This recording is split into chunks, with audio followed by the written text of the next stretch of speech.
Hola.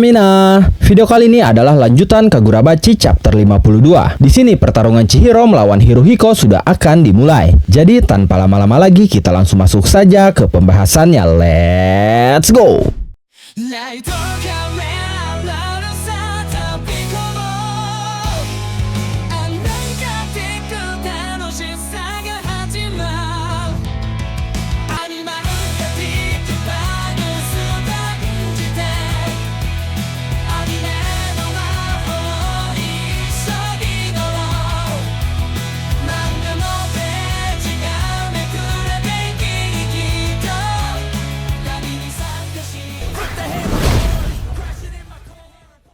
Judul Kagurabachi chapter 52 adalah Hanya Aku Satu-Satunya. Di halaman awal seperti biasa ada sebuah catatan editor yang kali ini berbunyi informasi mengenai Hisaku yang tak kunjung diperoleh. Di panel awal ada sebuah kilas balik yang membicarakan tentang informasi Hisaku yang sudah Chihiro dapatkan, di mana Chihiro sudah mengetahui bahwa Hisaku mulai menunjukkan batang hidungnya sejak 4 tahun yang lalu, dan menurut kabar sekelompok kecil penyihir yang tangguh. Tapi Chihiro dan yang lainnya tidak tahu pasti tentang kebenaran kabar itu. Hiyuki pun memberikan informasi bahwa Hisaku mulai menunjukkan pergerakan yang masif sejak 3 tahun yang lalu, tepatnya sejak insiden pembunuhan terhadap Kunishige Rokuhira serta pemilik katana sihir Kuregumo. Tapi begitu Kamunabi meningkatkan upaya untuk menindaklanjuti hal itu, Hisaku justru langsung menyembunyikan diri. Sejak saat itu Kamunabi pun terus berupaya mengumpulkan informasi tentang Hisaku. Walaupun begitu, sampai sekarang Kamunabi bahkan belum bisa menangkap ujung ekor mereka, sehingga hal itu memaksa Kamunabi terus berada dalam posisi bertahan. Kilas balik berakhir.